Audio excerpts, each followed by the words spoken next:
ఒకసారి మాయాపేటికలో ఏం జరుగునో వీక్షించితే సరిపోతుంది కదా అని గుప్తా గారు మాయాపేటికని ఓపెన్ చేస్తారు. అప్పుడే అందులో చాలా చాలా చూపిస్తూ ఉంటారు. అన్నీ కూడా బ్లడ్ సీన్స్ వస్తూ ఉంటాయి. తీవ్రవాదులు ఇంటికి రావటం, తర్వాత పిల్లలు పిక్నిక్కి వెళ్ళటం, అక్కడికి కూడా తీవ్రవాదులు ఏదో బాంబు లాంటిది తీసుకువెళ్ళటం, తర్వాత బాగి అమర్ రాథోడ్ ఆ బస్సు ఆచూకీ తెలుసుకోవడం కోసం చెక్ పోస్ట్ దగ్గరికి వెళ్ళి అన్ని డీటెయిల్స్ కూడా తీసుకుంటూ ఉంటారు. ఆ తర్వాత బస్సు ఏదో ప్రమాదంలో పడిపోవడంతో బస్సులో ఉన్న టీచర్స్, పిల్లలు అందరూ కేకలు పెడుతూ ఉంటారు.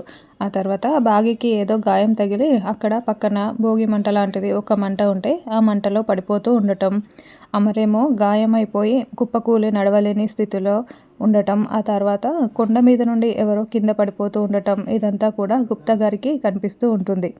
జగన్నాథ, ఏమిటి ఒక్క రోజులో ఇంత విధ్వంసం జరుగునా అని గుప్తా గారు చాలా చాలా కంగారు పడుతూ ఉంటారు.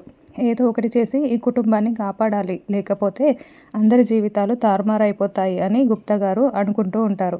అప్పుడే ఆరు అక్కడికి వచ్చి, ఏంటి గుప్తా గారు, నేను మాయాపేటకి అడిగితే తీసుకురానని చెప్పారు, ఇప్పుడు ఓపెన్ చేసి చూస్తున్నారా ఏంటి? ఒకసారి ఇలా ఇచ్చేయండి గుప్తా గారు. మీరు పిచ్చి పట్టినట్టు మాట్లాడతారు, కానీ మీరు చాలా మంచివారు. ఇప్పుడు మాయాపేటికని తెచ్చారు కదా, ఇలా ఇవ్వండి, నేను చూస్తాను అని ఆరు అడుగుతూ ఉంటే, బాలిక, ఇది మానవులు ఎవరు కూడా తెరిచి చూడకూడదు, మేము మాత్రమే చూడాలి అని గుప్తా గారు చెప్తూ ఉంటే, భలేవారు గుప్తా గారు, నేను మానవుడిని కాదు కదా, నేను ఆత్మని కదా అని ఆరు చెప్తుంది. ఇలా ఇవ్వండి గుప్తా గారు అని తీసుకోబోతూ ఉంటే, ఆగు బాలిక, నీకు చెప్తున్నది అర్థం కావటం లేదా? ఇది నువ్వు వీక్షింపరాదు, తెలుసుకొనరాదు అని గుప్తా గారు అంటారు. అబ్బా, ఏంటి గుప్తా గారు ఇలా అడ్డుకుంటున్నారు? నా వాళ్ళకి ఏమవుతుందో నేను తెలుసుకోవాలి కదా, చెప్పండి గుప్తా గారు, కనీసం మీరైనా చూశారు కదా, అదైనా చెప్పండి అని ఆరు అడుగుతూ ఉంటుంది. ఏమీ జరగదు బాలిక అని గుప్తా గారు అంటారు. ఏంటి గుప్తా గారు, ముఖం ఒకటి చూపిస్తోంది, పలుకులేమో ఇంకొక రకంగా వస్తున్నాయి, ఏదో జరగబోతోంది, మా వాళ్ళకి ఏదో హాని జరగబోతుంది కదా, చెప్పండి గుప్తా గారు, చెప్పండి అని ఆరు వేడుకుంటూ ఉంటుంది. అయితే చెప్తాను బాలిక, నువ్వు నాకు ఒక మాట ఇచ్చినచో అప్పుడు ఏమి జరుగునో చెప్తాను అని గుప్తా గారు అంటారు. ఏంటో చెప్పండి అని ఆరు అనడంతో, నువ్వు మా లోకంలోకి వస్తానని మాట ఇచ్చినచో చెప్పుదును అని గుప్తా గారు అంటారు. ఇది అన్యాయం గుప్తా గారు అని ఆరు అంటుంది. నీకు నచ్చినచో అది న్యాయము, నచ్చనిచో అది అన్యాయమా?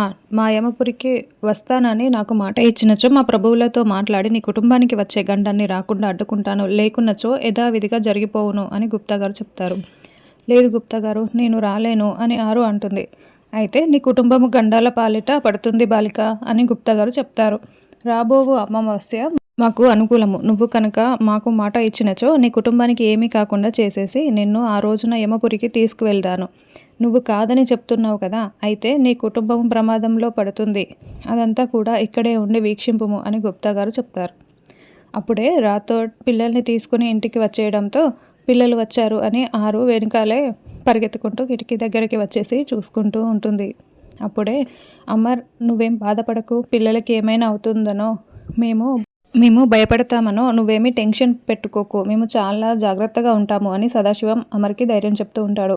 అప్పుడే రాథోడ్ పిల్లల్ని తీసుకుని ఇంటి లోపలికి వచ్చేస్తాడు. రాథోడ్ వచ్చేసారా అని అమర్ అడుగుతూ ఉంటే, అప్పుడే బాగి అక్కడికి వచ్చేసి, పిల్లలు వచ్చేసారా, వెళ్ళండి వెళ్ళండి, వెళ్ళి ఫ్రెష్ అయ్యిరండి అని బాగి నవ్వుతూ చెప్తూ ఉంటుంది. పిల్లలు మాత్రం మౌనంగా బాధపడుతూ చూస్తూ ఉంటారు.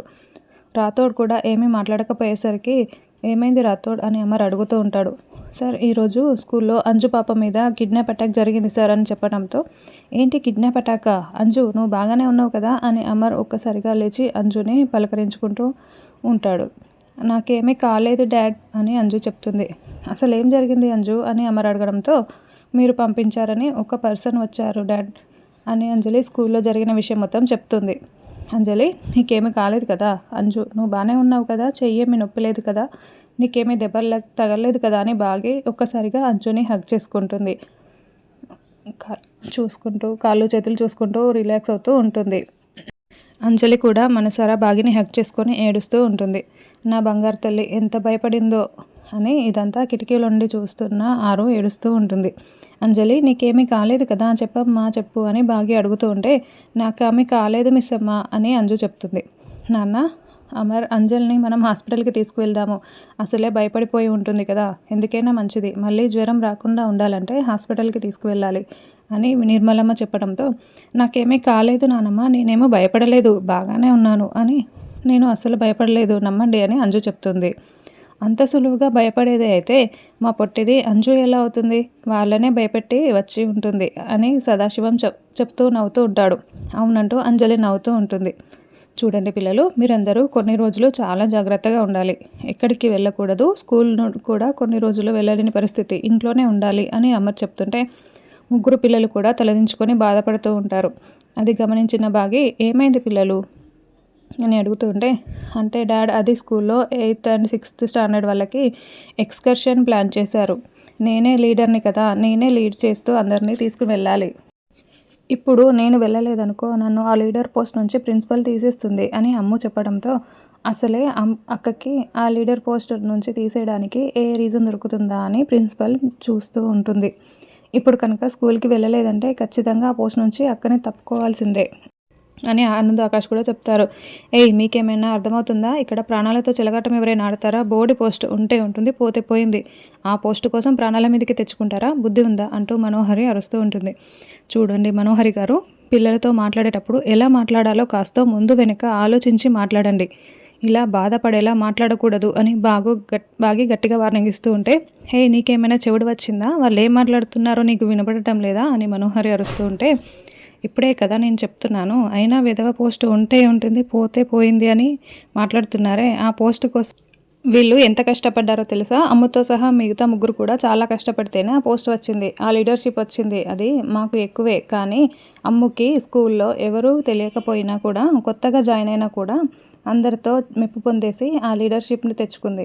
మరి అది మీకు ఆఫ్టర్ ఆల్ అవ్వచ్చు, కానీ మాకు మాత్రం చాలా ఎక్కువ అయినా కూడా ఏది మంచో ఏది చెడో తెలియదు, నిదానంగా మనం నచ్చ చెప్పాలి, నిదానంగా మనం అర్థమయ్యేలా చెప్పాలి, అరుస్తూ కాదు అని బాగా అంటుంది. ఏయ్, అదంతా సరే, అయినా కూడా వాళ్ళు ఎక్స్కర్షన్కి వెళ్తామంటే ఇప్పుడున్న పరిస్థితుల్లో ఎలా పంపిద్దాం అనుకుంటున్నారు అని మనోహరి అరుస్తూ ఉంటే, చూడండి మనోహరి గారు, ఇప్పుడు ఎక్స్కర్షన్ రేపు కాదు ఎల్లుండి, రేపటిలోగా అయినా వాళ్ళని పట్టుకున్నారనుకో ఎల్లుండి ఎక్స్కర్షన్కి వెళ్ళొచ్చు కదా, అయినా కూడా ఇప్పుడు కాబట్టి నేను మీకు ఇలా మర్యాదగా చెప్తున్నాను, ఇంకోసారి ఇలా అరుస్తూ పిల్లల్ని బాధ పెట్టారనుకోండి, నేనేం చేస్తానో నాకే తెలియదు అని బాగా వార్నింగ్ ఇస్తుంది. అప్పుడే రాథోడ్ విజిల్ వేస్తూ, సూపర్ మిస్ అమ్మ, భలే చెప్పావు అని రాథోడ్ చెప్తూ ఉంటే, అవును మిస్ అమ్మ, ఒకవైపు భర్త శక్తి సామర్థ్యాలని పొగుడుతూనే పిల్లలకి ధైర్యం వచ్చేలా మాట్లాడావమ్మా, నువ్వు సూపర్ మిస్ అమ్మ అని సదాశివం కూడా చెప్తారు. పిల్లలు, ఎల్లుండిలోగా వాళ్ళని పట్టుకోలేకపోతే మీరు ఇంట్లోనే ఉండాలి, ఎక్స్కర్షన్ అప్పుడు లేదు, సరేనా అని బాగా చెప్తుంది. అలాగేనని పిల్లలు అంటారు. రాథోడ్, మొత్తం కూడా సెక్యూరిటీ టైట్గా పెంచేసే, స్కూల్ చుట్టుపక్కల ఉన్న సీసీ కెమెరా ఫుటేజ్ కూడా మొత్తం తెప్పించు అని అమర్ లోపలికి వెళ్తాడు. మీరు మనోహర్ గారికి భలే ఇచ్చావు మిస్ అమ్మ, నువ్వు సూపర్ అని రాథోడ్ చెప్తాడు. పిల్లలు ఫ్రెష్ అయ్యి రండి అని బాగి చెప్తుంది. మిస్ అమ్మ, మీ నాన్నగారు రాలేదు, ఒకసారి ఫోన్ చేసి రమ్మని చెప్పు అని నిర్మలమ్మ చెప్తుంది. అలాగే అంటూ బాగి రామ్మూర్తికి ఫోన్ చేస్తుంది. అమ్మ, ఇప్పుడు అంజు పాప ఎలా ఉంది, అసలు వాళ్ళు ఎవరమ్మా, అంజు పాపని ఎందుకు కిడ్నాప్ చేసి తీసుకువెళ్ళాలని అనుకుంటున్నారు, ఏం జరుగుతుందమ్మా అక్కడ, నాకు చాలా భయం ఇస్తుంది అని రామ్మూర్తి అంటే, నాన్న ఇప్పుడు అంజు బాగానే ఉంది, అయినా కూడా స్కూల్లో జరిగిన విషయం ఇంట్లో ఉన్న మీకెలా తెలుసు నాన్న అని బాగి ప్రశ్నిస్తూ ఉంటే, అంటే నేను రాథోడ్కి కాల్ చేశానులే అమ్మ, రాథోడ్ చెప్పాడు, అసలు వాళ్ళంతా ఎవరమ్మా అని రామ్మూర్తి అడగడంతో, నాన్న ఇంతకుముందు తీవ్రవాదులు అటాక్ చేశారు కదా, ఇప్పుడు ఆయన మీద పగపెట్టి వాళ్ళే నాన్న ఇలా చేస్తున్నారు, త్వరగా ఇక్కడికి వచ్చేయండి నాన్న, నువ్వు పిన్ని అని బాగా చెప్తుంది. చూడమ్మా, మీ పిన్ని అక్కడికి వస్తే ఏదో ఒకటి చేస్తూ ఉంటుంది, నీకు కూడా తెలిసిందే కదా, మీరు అక్కడ జాగ్రత్తగా ఉండండి, మేము ఇక్కడ జాగ్రత్తగా ఉంటాము, మేము రానవసరం లేదులే అమ్మా అని రామ్మూర్తి చెప్తే, అది కాదు నాన్న అని బాగా అంటుంది. చూడమ్మా తల్లి, మేము చాలా బాగుంటాం, జాగ్రత్తగా ఉంటామని చెప్తున్నా కదా అని రామ్మూర్తి అనడంతో, అలాగే నాన్న జాగ్రత్త అని బాగి ఫోన్ పెట్టేస్తుంది.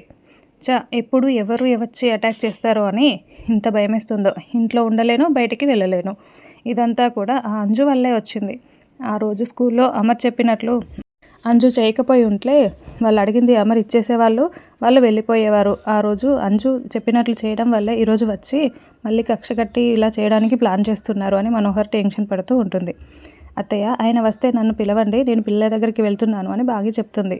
సదాశివం నిర్మలమ్మ కూడా ఎప్పుడు ఏం జరుగుతుందా అని టెన్షన్ పడుతూ ఉంటారు. అసలు వీళ్ళకి నా పైన ఎంత ప్రేమ ఉందో, నాపై అటాక్ జరగగానే అందరూ ఎలా బాధపడుతున్నారో, హోంవర్క్ చేయకుండా బాధపడుతున్నారు అని అంజు అనుకుంటూ ఉంటుంది.